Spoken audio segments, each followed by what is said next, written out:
Welcome everybody. My name is Mike Bakken. I'm with LegalShield. I've been doing identity theft workshops for the past 9.5 years. My job today is to really educate you, get you into some facts and some stats of really what's going on out there with identity theft, and an overall education to bring your awareness of truly what's happening, and then also at the end of it to offer you a solution. So let's get right into our presentation with identity theft facts. The Federal Trade Commission reports that identity theft has been the #1 consumer complaint for 13 consecutive years in a row. Over 623 million Americans' identities have been reported lost or stolen since January 2005, which I find very interesting about that 623 million is there's only 300 and some million people that live in North America. And what that is stating is that some of our information has been compromised, stolen several different times. 623 million Americans' identities have been reported lost or stolen since January 2005. Over 400,000 dead people opened bank accounts last year alone. The revenue from trafficking financial data has surpassed that of drug trafficking, in which I find that also very interesting because it's more safer on the identity theft side than it is on the drug trafficking side, and that's why you see that alarming statistic. Over 3.5 million children have already fallen victim to identity theft in the U.S., and that's continuing going up on a rise. Unfortunately, a lot of the child identity theft has to do with family members of some sort that their credit has been destroyed. Identity theft is posed to increase by a factor of 20 over the next 2 years. The criminals are still trying to figure out what to do with all the data. There are currently over 19,000 new identity theft victims every day. Every single day, 19,000 new people are being hit with this horrific crime called identity theft. You are 3 times more likely to have your identity stolen than you are to have your house or car broken into. And I think that's an alarming fate there, so I just want to read that one more time. You are 3 times more likely to have your identity stolen than you are to have your house or car broken into. And I'll come back to that in a moment. The average dollar amount charged in identity theft is in excess of $92,000. The average time taken by a victim to restore their identity is in excess of 607 hours. Most identity theft issues are non-credit related. And I want to hit that again. Most identity theft issues are non-credit related. It doesn't mean that the criminals, the thugs, the bad people will compromise and take their money. What it's really stating is identity theft is more than just the financial part of it. In fact, the financial you'll see in our presentation is the smallest form of identity theft. It takes about 60 seconds to find out that you are a victim of identity theft. An average of 600 hours to restore your identity. Common types of identity theft. This is where I want to spend some time in educating you on the different areas of identity theft. Again, the financial side is the smallest form of it, and we'll get into each aspect of the different forms of identity theft. There's character criminal, there's employment, medical, financial, driver's license, and minor.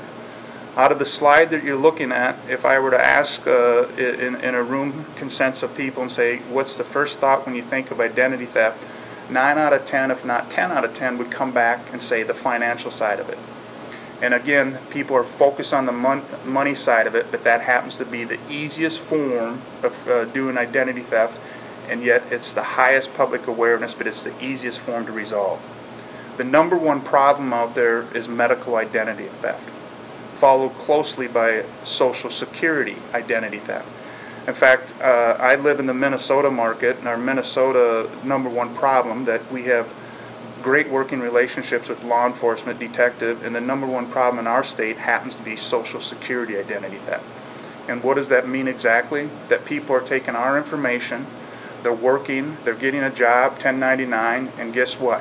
It's our Social Security number, and now they're not paying taxes on it. That becomes a huge, huge problem. Medical identity theft, what does that mean? It means that people are taking our information, our data, they're doing medical procedures in our name, and now we're stuck with it. Again, those are the 2 most serious problems out there right now. But yet if I surveyed a room of 50, 100 people, they'd be the least. Most of these people won't even think of medical identity theft or Social Security identity theft. Driver's license identity theft, they have their picture on it, but it's our information. So maybe now they're not showing up for a court area. Maybe they had a DWI. Again, their picture, our information. Well, who does that warrant go out for? Who does that arrest record go out for? That's after us. That becomes a nightmare, a very serious problem. And again, minor children identity theft. That's where, unfortunately, these thugs are prying on these young kids and taking their information, their Social Security, and working in their names and causing havoc in their life. And all forms of identity theft are 100% a character criminal. They all have legal issues behind them. So let's get into some more education here. On the character criminal, you'll now see videos of each one of truly what's going on in those ones. The first one is character criminal. Every time Stancy Nesby looks in the rearview mirror, she can't help but wonder if she's about to be pulled over. Everybody needs to put themselves in my shoes and know that this could happen to them. A 30-year-old single mom with 4 kids who holds 2 jobs working as a nurse's assistant, life was hard enough before her problems with police. It's made it really hard for me to smile and be the normal person that I felt like I was at first. It started 4 years ago when Stancy was pulled over for speeding in the Bay Area. She admitted going too fast, but couldn't understand why she was being arrested. I ended up going to jail that day. They didn't believe anything I was saying. It turned out Stancy had a warrant for her arrest. The police databases showed she'd been busted for cocaine possession here in San Francisco's seedy Tenderloin district back in 1999, but that she never showed up for court appearances. Stancy had to spend 3 days in jail. The problem, she was innocent.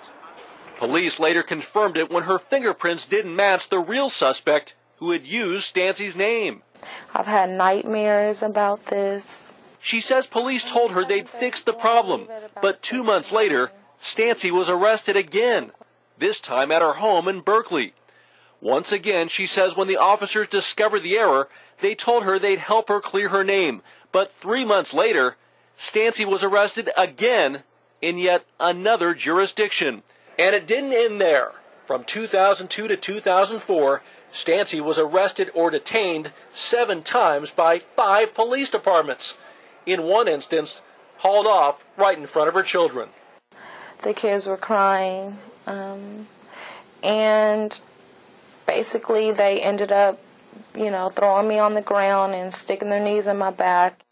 The next one that you're going to take a look at happens to be Social Security. Again, these are real victims that have been interviewed from Today's Show to CNN. And this one also is a really Social Security one, and you won't believe this when you watch this one. Audra Schmierer has been a stay-at-home mom for 6 years. Now that her son's in school, she wants to return to work, so she applied to a temp agency. They called me 3 or 4 hours later and said, Mrs. Schmierer, I don't understand why you're applying. You already work here. At a big tech company, a similar experience. Here's my driver's license, my passport, my Social Security card. I gave them everything.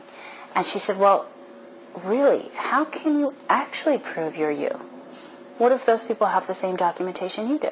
Schmierer has discovered more than 200 illegal aliens throughout the United States are doing jobs Americans supposedly won't do by using her Social Security number. They work in fast food chains, cosmetic companies, even receive dividends from Microsoft. I started to gather all this information and really found out how extreme the situation was. It's scary. Her ordeal began last year with a bill from the IRS for nearly $16,000 in back taxes for a job in Texas. She lives in Dublin, California. My husband was actually quite upset. He asked me when I had ever been to Texas. She tracked down the illegal alien whose phony tax return triggered the IRS bill. He told her he bought her Social Security number and a fake green card at this Texas flea market. I don't understand how illegal aliens can come across here and commit a felony. Identity theft is a felony. And be excused from that felony to continue living their life when I cannot live my life. By January, Schmierer faced a $1 million IRS bill. She was temporarily detained by Customs returning from a foreign business trip with her husband, and her Social Security account now shows a zero balance, erasing 14 years of work before her marriage. Social Security right now sends me to IRS. IRS sends me to Social Security. Every now and then they'll send me to the FTC, whom I have a case with. No one wants to do anything about it. Right now, I have nowhere to go. Schmier spends several hours a day trying to clear her name. The IRS has canceled her bill, but Social Security won't give her a new number. She says all 35 employers she's contacted have refused to take action against the workers using her number. It's cheap labor, and they don't care. Neither do most senators. John Ensign brought Schmier's case to their attention, and they still approved Social Security benefits for illegal aliens using stolen identities. The crime of identity theft and Social Security fraud are not victimless crimes. The victims of these crimes are American citizens and legal immigrants. Casey Wyand, CNN, Dublin, California. And like I stated, medical identity theft, this is the fastest growing, most concerning for a law enforcement agency. And why is this one so serious? Because if somebody gets your information or my information and they go do a medical procedure with our information, it's next to impossible to remove that due to the HIPAA laws. You are going to have true licensed investigators to work on your behalf to remove that from your records. I was absolutely floored. You just would never imagine in a million years that something could happen like this. Several months ago, Andrea Sachs got an alarming phone call. Her newborn baby had just tested positive for illegal drugs. Problem is, Andrea hasn't given birth in years. As much as I denied it, they just kept insisting that, yes, I was the mother of this child. There was nothing that I could say to get out of it. To make matters worse, authorities showed up at her door the next day, calling her an unfit mother and threatening to take away all 4 of her kids. When you know you're innocent and you didn't do anything wrong, it just absolutely, I was in tears. I was a wreck. Turns out, Andrea was the victim of medical ID theft. Someone had stolen her driver's license, walked into a hospital, and had a baby, leaving Andrea with a $10,000 bill and a fight to clear her name. Do you think it's a big problem? It's a huge problem. Chris Dorn is a fraud expert with Ingenix, a company that tracks medical ID theft cases. He says victims have more worries than just fraudulent doctor bills. Your medical records can also be altered, with the crook's information substituted for your own. Inadvertently, your blood type can be changed, your medications that you're on that can be changed, your underlying medical conditions can be changed. Which can be life-threatening. Certainly. That's a scary thought. It is. And again, now we're back to the financial side of it, and we'll get into some education with what's going on with financial on that as well. Here it states credit card fraud accounts for less than 17% of true identity theft. I'd like to have the range that it goes really from 17 to 22%. So if you think of this horrific thing called identity theft, the smallest portion, again, is the financial side of it. But yet the highest public awareness is on the financial side of it. So my point today is to really educate you, to let you realize that that's the simplest form to resolve, and yet should be your least concern. A thief can destroy your good credit in a matter of hours. Banks have done a great job telling people that identity theft is mostly credit monitoring. Driver's license identity theft. Again, we talk about that, how they take our information, they have their picture on it, they get into bad situations, speeding tickets, DWIs, and now our information's on there, and minor child identity theft as well. And this morning on Today Investigates, the new twist on an old crime, identity thieves now targeting babies. NBC's Jeff Rossen is here with information that parents really need to know. Jeff, good morning. Yeah, this is an important one, Ann. Good morning to you. I know your kids are in high school now, and so they're a little older for this, but for a lot of us younger parents, the question you have to ask yourself, when was the last time you checked your child's credit report? I know I haven't. I have 2 little girls. And the crooks know it. Now they're so advanced, they can actually steal your baby's Social Security number before they're even born, racking up millions in debt. This morning, we track down the alleged thieves and show you exactly how they do it. What's funny? Egan is only 2 years old, but already owes thousands in credit card debt and has declared bankruptcy. You think this must be a joke, and then you realize, no, this is actually incredibly serious. 9-year-old Riley is in default on utility bills. Her social was stolen 11 years before she was even born. As a mother, I was shocked and angry and violated.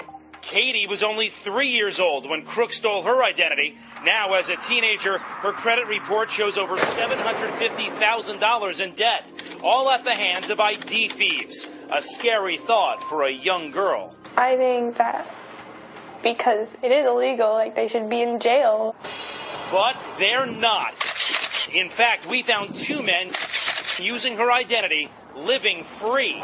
What can parents do if they suspect their children's identities have been stolen? Right, so if you do that credit check and it comes back that the identity is stolen, really only one thing you can do is immediately put a freeze on your child's credit, so that way it'll prevent any future theft. But it will take years for you to call the credit card companies and the credit bureaus. The burden is on you to prove that your identity has been stolen, and it is a major pain. It is infuriating. Yeah. Jeff Rawson, thank you so much this morning. We have this slide up there to show the minor child identity theft. I owe $16,000 on my credit cards. My condo's in foreclosure, and I turned 7 on Friday. There's been numerous talk shows from CNN, Today Show, to Fox News that have had and interviewed parents with child identity theft. And those are some great resources. You can go back and just Google that thing called identity theft and look at some of those unfortunate stories, what's going on with that. So obviously the education is important. We want to get your awareness. Again, identity theft is more than just the financial side of it. But we're not here to use the scare tactics or anything of that. We want to educate you on that, and I think the videos do a great form of that, and our facts and stats to let you know where it's at. But now what do? You've been educated, now what? Well, we want to talk now about an identity theft plan recommendation. And this is an identity theft policy that can protect you and your family. There's monitoring plans out there, there's reimbursement plans, there's fraud alert service plans, but the most important plan out there, the one that you need to be concerned about as a consumer, is that it has an attachment called restoration. And I'm going to use the restoration format no different than your automobile insurance, your homeowner's insurance. If there was a serious situation where Mother Nature blew the roof off the shingles off your home, you have a plan that the contractors would come in, the adjusters would come in, and they would restore that roof to its original, or that siding or whatnot of that home. Or if you got in a serious car accident, you have automobile insurance to bring your car to the body shop, and they would restore your vehicle to the original. This is what I want to talk to you about protecting your identity, called the Identity Theft Restoration Policy, restoring your identity, and we'll get into that. So the product is Identity Theft Shield. It's provided exclusively by Kroll Fraud Solutions Group, and I'll talk more about who Kroll is at the end of this. But this is, first off, it protects the entire family. It covers you, your spouse, or significant other. It covers your children all the way up to age 18, so any minor children are also inclusive and protected in this policy. What it gives you is it gives you a complete credit analysis. It has a starting point, so you're going to be able to look at a situation, everything that you've had in the past, you're going to be able to see that. A lot of people, unfortunately, have been hit with identity theft, and they don't even realize it 14 to 16 months afterwards. So this is a great point for you and your spouse to review this, to see the situation. It's a soft pull. It does not affect your credit. The next area, what they do is they do a 24-hour credit monitoring. So they're watching, and when I say they, that's Kroll. Kroll's monitoring to make sure anything that's not on there or anything that does hit there, that they alert you. So let's say somebody tries to take out a mortgage in your name. You would get what they call an identity theft fraud alert. It would come via email. You'd open it up. In the information in there, if it's not your information, that's when you would contact Kroll. And I'll get into exactly what the Kroll would do, the licensed investigators. They would step in on your behalf, and they would do a complete full restoration to pre-theft status on all forms of identity theft, from driver's license, medical, financial, Social Security, character criminal, child identity theft. A licensed investigator is going to be assigned to your case, and they're going to come in and do complete full restoration to pre-theft status. And again, that also covers minor children. A little bit about Kroll. Kroll is the world's leading risk consulting company. Kroll has actually been around for 40 plus years. They have been in the risk mitigation entity for the past 40 years, primarily most in corporate America. But the fall of 2002, they started seeing this horrific trend on personal identity theft, so they got involved with a personal policy. So rest assured, you have the best, the sophisticated, the best agency in the world that's going to be on your back to protect you from this horrific crime called identity theft. They're headquartered in New York. They're founded in 1972 by Julius Kroll. They operate in 65 cities, 33 countries, with over 3,800 employees. Kroll maintains a superior expertise in monitoring credit and restoring the lives of identity theft victims. The next step would be up to you. We shared with you now exactly what it is. the horrific, serious problem of identity theft. The FBI has stated that it's not a matter of if you're going to get hit with identity theft, but when you get hit with identity theft. You want to have this policy in place to give you and your family peace of mind. And again, I like to use the analogy, it's no different than homeowners insurance, vehicle insurance. You have that for asset protection, to protect those assets. Well, your identity, rest assured, is more valuable than that car you're driving or more valuable than your home. And this is protecting your identity. With that, thank you.